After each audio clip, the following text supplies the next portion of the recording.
우리는 흔히 목회자가 되는 것은 그 목회자가 가지고 있는 매우 중요한 체험과 관련이 있다고 하는 것은 우리들이 다 이해를 해요.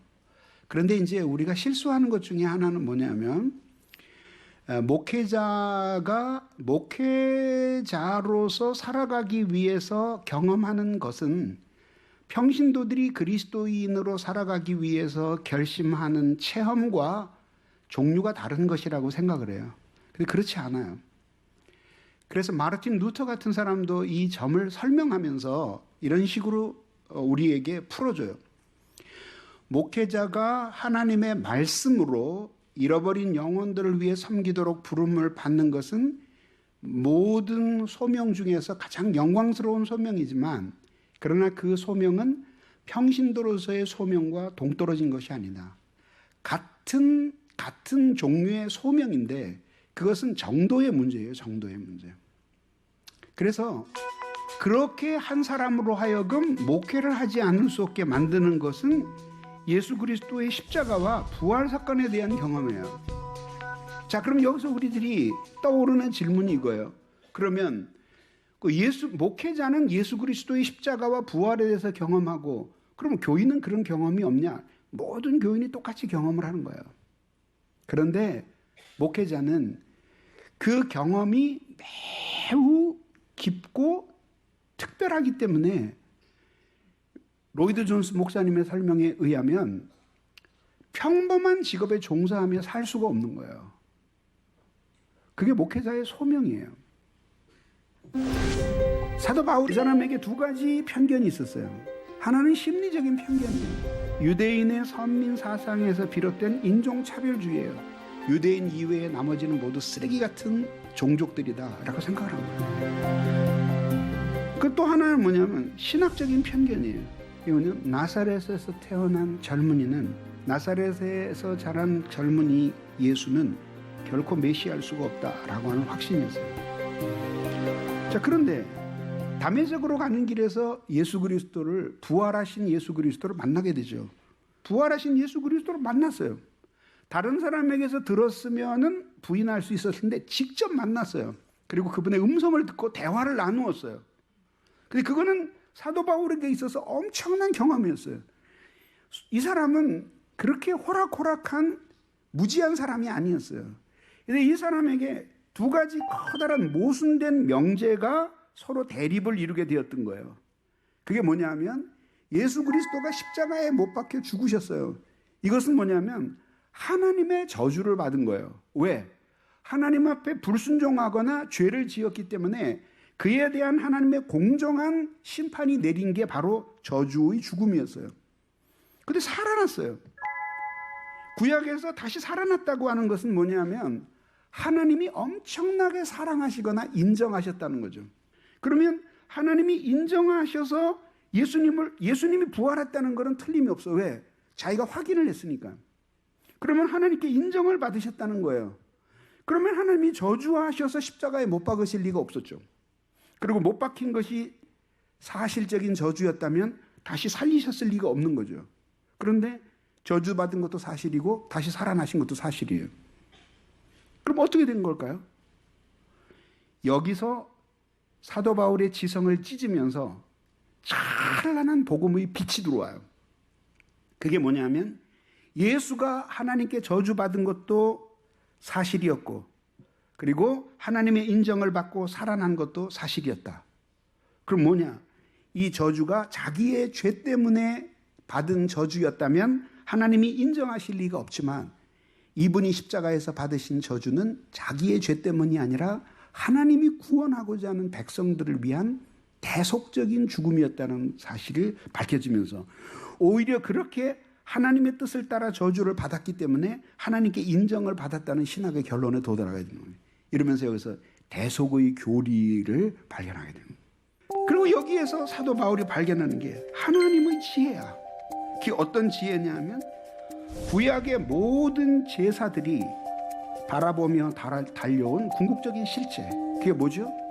제물이 죽고 우리의 죄가 그에게 전가되고 그래서 하나님의 저주를 받고 그리고 우리는 용서를 받고 이렇게 되는 것들이 결국은 궁극적으로 예수 그리스도를 통해서 구원함을 받을 그런 구속의 사실을 내다본 것이었죠. 그리고 인류를 구원하고자 하는 하나님의 우주적인 계획의 핵심이 바로 그리스도 예수의 십자가라는 것을 발견하게 되는 거예요. 그래서 이제 이렇게 그리스도의 십자가와 부활 사건을 경험하게 되면 이것이 이렇게 그 자기와 같이 무가치한 인간을 위해 예수님이 대신 죽으신 것이 하나님의 사랑 때문이었다는 사실을 깨달으면서 이 사랑의 깊이 감화를 받게 되는 거예요. 이때 신적인 강제력이 생기는 거죠. 그 신적인 강제력이 뭐야? 누가 나에게 강요하는 건 아닌데 그 사랑이 나를 사로잡아서 그렇게 할 수밖에 없게 만드는 거죠. 사도 바울이 뭐라 그러죠? 내가 복음을 전하지 않으면 화가 있으리로다. 예수님 안 그러셨거든요. 너 복음 안 전하면 지옥 간다. 너 100만 명을 구원하지 않으면 내가 널 죽여버리겠다. 안 그러셨어요. 하나님 그렇게 말씀 안 하셨어요. 주님 그렇게 말씀 안 하셨어요. 근데 어떻게? 그 사랑에 사로잡히고 나니까 눈에 보이는 것이 너무 불쌍한 이방인들, 허무하게 살아가는 불신자들이 눈에 보인 거예요. 그 사랑에 사로잡힌 거예요. 신적인 강제력 속에 살아가요. 이게 훌륭한 성도예요. 그래서 조지 위필드는 회심하지 않은 자는 교회의 독이다. 진심으로 회심하고 예수를 사랑하는 사람이 목회자가 되어야 됩니다. 자, 같이 읽읍시다. 시작.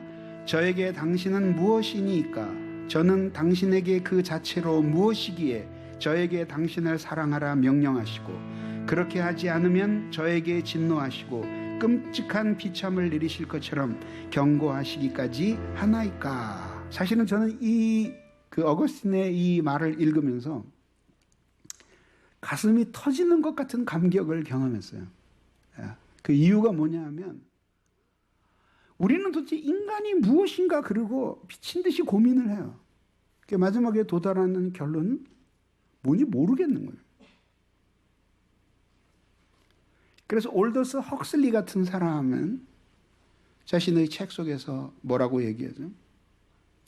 도대체 우리의 인생에 무슨 의미가 있을까? 우리는 고민하고 탐구했다. 근데 발견할 수 없었다. 우리는 그렇게 우리에게 주어진 의미는 없다고 결정했다. 그럼 이제 그 다음에 어떻게 되는 거죠?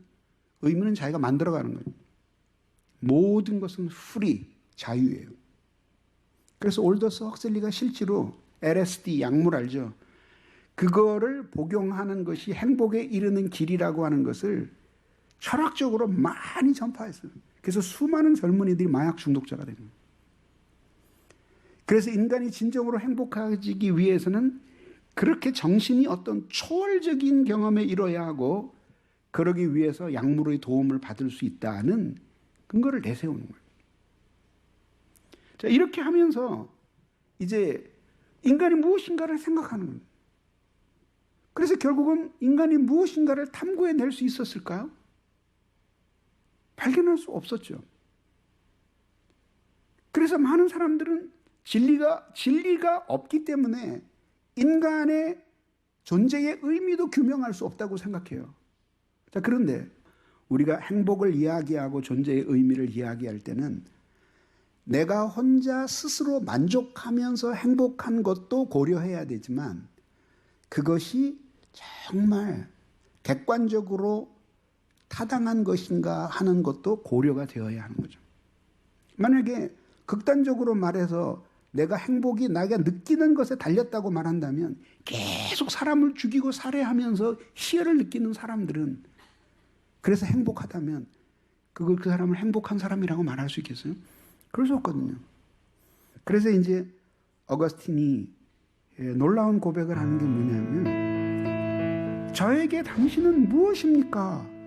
이 말은 저는 누구입니까? 라는 질문하고 똑같은 거예요. 그런데 뭐라 그래? 도대체 내가 무엇이기에 하나님은 당신을 사랑하라고 그러십니까? 그리고 그렇게 안 하면 비참을 내리실 것처럼 경고하시면서까지 나를 당신 사랑하라 그러십니까? 하나님은 사랑받아야지만 겨우 사시는 분이 아니기 때문에 결국은 하나님이 사랑하시는 거예요. 사랑을.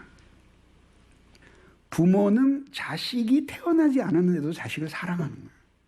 자식이 생겨나면 없던 사랑이 툭 튀어나와서 새끼를 사랑하게 되는 게 아니라 자식이 없는데도 이미 이 속에는 자식을 사랑하는 마음이 있는 거예요. 그게 태어나면 있던 것들이 자연스럽게 발현되면서 자기 새끼를 위해서 그렇게 끔찍하게 희생하면서 사는 거야. 그리고 결국은 하나님이 우리를 하여금 인생의 의미를 하나님과의 관계에서 물어야 하는 거예요. 그리고 하나님을 진심으로 사랑할 때 우리 인생의 의미는 가장 명료하게 되는 거예요. 그리고 해석을 이야기해 보는 거예요. 그래서 기독교 신앙은 최고의 휴머니즘이에요. 이 세상에 존재의 질서가 있다면 그것은 하나의 지점으로 수렴할 것이고 도덕의 질서도 하나의 지점으로 수렴하겠죠. 하나님이에요. 그러면 하나님이 어떤 의도를 가지고 세상을 창조하고 하나님이 어떤 의도를 가지고 인간을 지으셨는지를 생각하면서 자신의 존재의 의미를 물어가는 거예요. 그 과정이 하나님을 사랑하는 과정이 되어야 한다는 거죠. 그래서 하나님을 사랑하지 않는 사람들은 끊임없이 의미의 문제에서 방황할 수밖에 없는 거예요. 가끔 이럴 수는 있죠. 너무 괴롭고 고통스러운 일이 많은데 마약을 해요. 유명 연예인이나 이런 사람들이 어떻게 여기 가서 그런 미다졸람 같은 주사를 맞고 환각을 느낀 다음에 그 다음 병원으로 이동해서 다시 그 주사를 맞고 잠이 들면서 환각을 느끼고 그거 왜 그래요? 현실이 너무 무서우니까. 예. 그렇게 살아갈 수는 있어요. 근데 그것이 문제의 궁극적인 해결일 수는 없잖아요.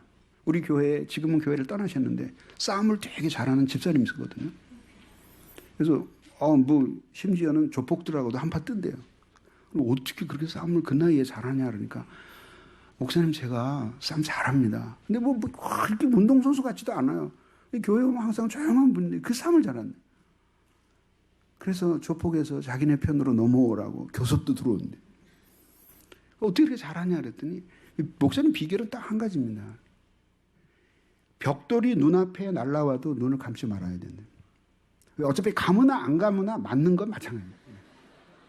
그러면 상대방이 자기를 공격하는 모습이 또렷이 보이면서 자기를 어떻게 피해야 될지 반격을 해야 될지 이게 보인다는 거예요. 근데 그게 평범한 사람이 할 수 있는 거예요. 여기서 이렇게만 해도 벌써 눈을 감는 거예요. 벽돌이 날라오는데 망치가 햄머가 오가는데 어떻게 그걸 눈을 안 감느냐고. 근데 사실 맞긴 맞아요. 눈을 감으나 안 감으나 뭐 어차피 맞으면 죽는 건 마찬가지니까. 그거예요. 칼빈이 얘기했던 바와 같이 괴롭고 고통스럽고 때로는 그냥 혀를 깨물고 죽어버릴 수밖에 없는 상황이라고 할지라도 자신의 인생은 자기 거예요. 그거를 회피하는 순간 그 인간이 무너지는 거예요. 그럴 수는 없어요. 과감하게 똑바로 맞서서 그걸 하는 거예요. 그런데 이 신앙이 얼마나 놀라워요. 왜? 막다른 인생의 길목에서 우리는 어때요? 주님 하고 부를 수 있는 분이 있다는 것 자체가 우리 인생에 말할 수 없는 위로와 힘이죠. 예? 아우구스티누스의 인용문의 이 해석이 뭐냐면 하나님께 인간은 필요하지 않았지만 인간의 행복을 위해 관계를 맺으시고 그들을 통하여 창조주의 영광을 나타내십니다. 이것을 위해서 하나님이 인간을 창조하십니다. 이제 한 사람이 여기에 있어요. 이렇게 이 사람이 하나님께로 갑니다. 그때 하나님을 위해서 가는 게 아니라 자기가 하나님 없이 사는 게 너무 힘드니까 하나님 덕이라도 보려고 가는 거예요. 그래서 제가 여러분들에게 말씀드렸죠. 내가 21살에 회심했지만 하나님 영광이 위해 회심하지 않았어요. 예수 믿는 것이 내 인생에 도움이 될 것 같아서 예수를 믿은 거예요. 예수를 믿고 지식이 들어가고 보니까 하나님을 이용하는 데 이 신앙의 의미가 있는 것이 아니라 하나님께 쓰임받는 데 인생의 의미가 있다는 것을 깨달았을 뿐이에요. 그러면 저만 그래요? 아니에요. 모든 사람이 다 그래요. 그것이 바로 에로스의 사랑이에요.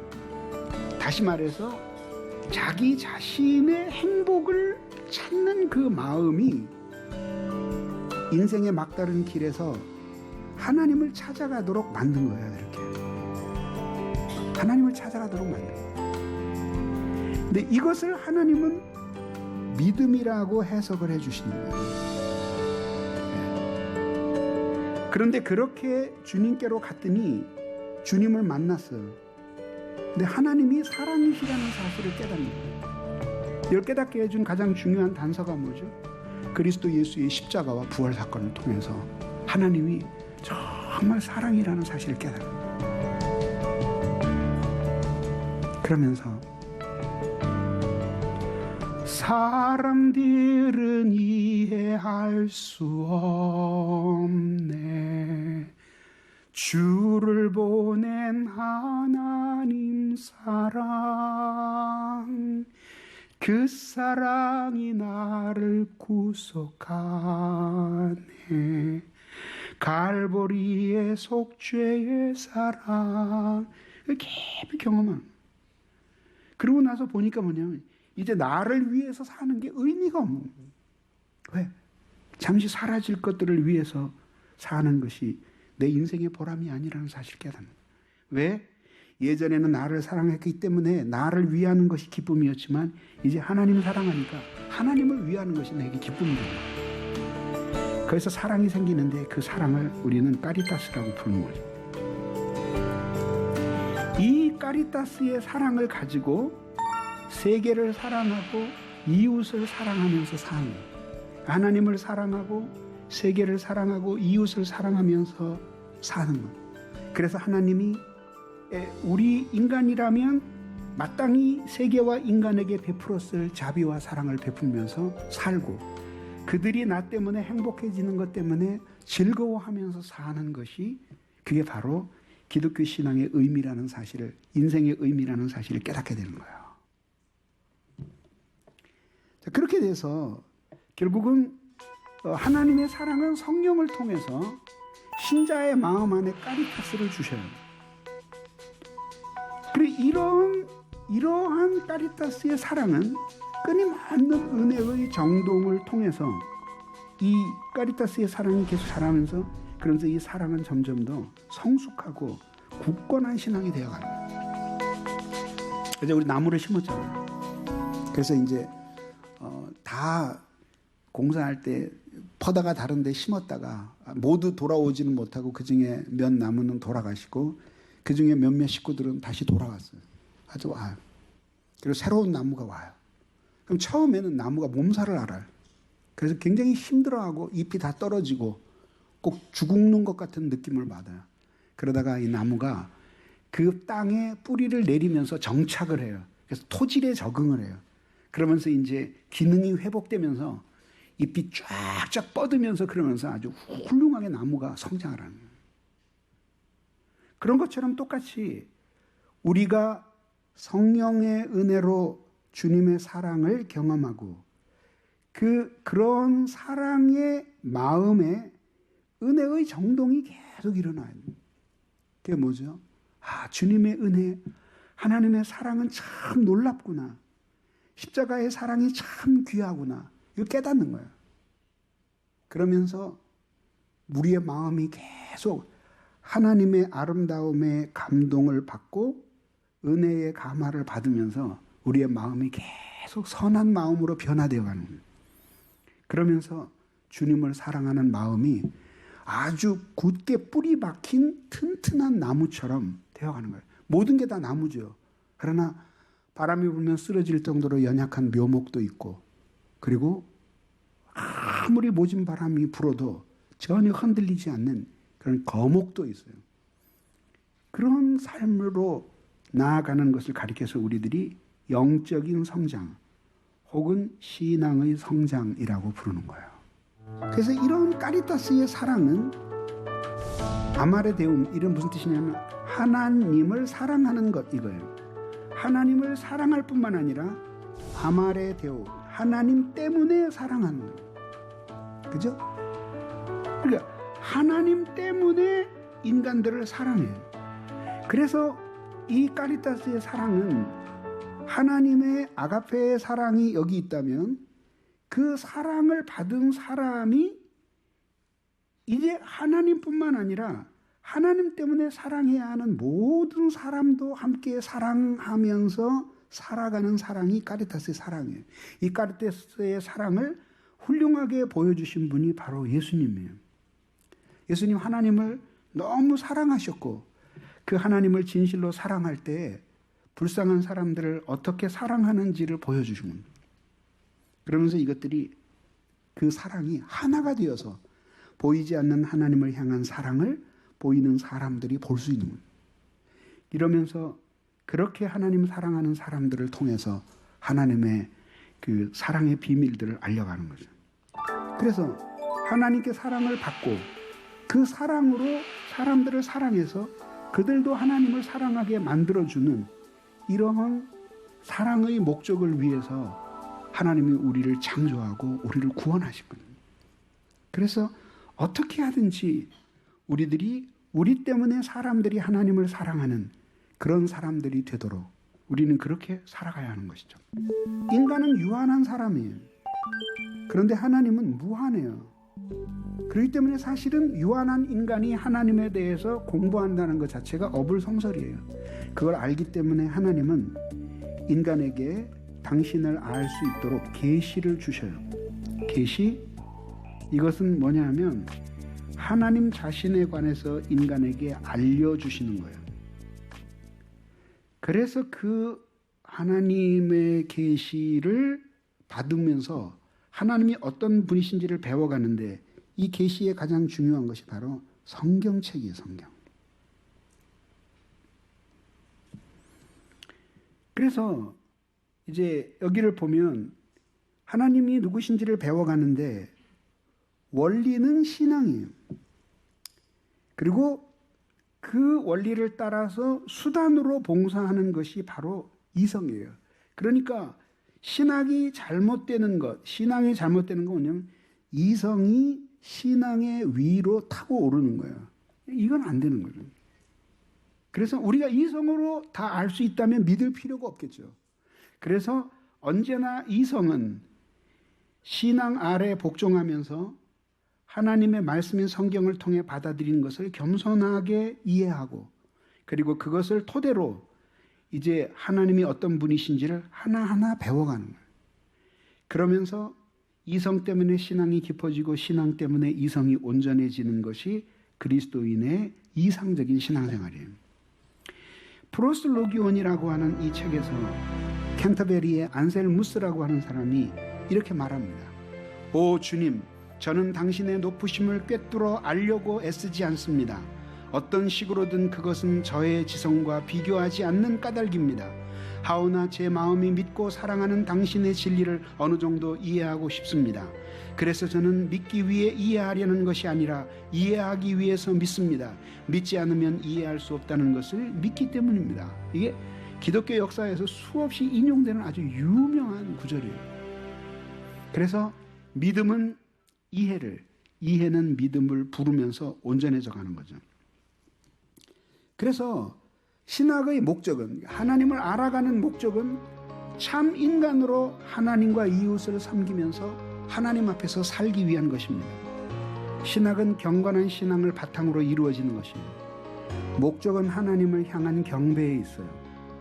그래서 신학의 결과물뿐만 아니라 탐구하는 과정 자체가 하나님을 향한 찬송이 되어야 합니다. 그래서 신학을 하기에 가장 적합한 사람은 누구냐 하면은 하나님을 사랑하는 사람이 이 사람이 최고의 신학자예요. 이 신학의 가장 중요한 조건이에요. 자, 이제 마쳤습니다. 수고하셨습니다. 감사합니다.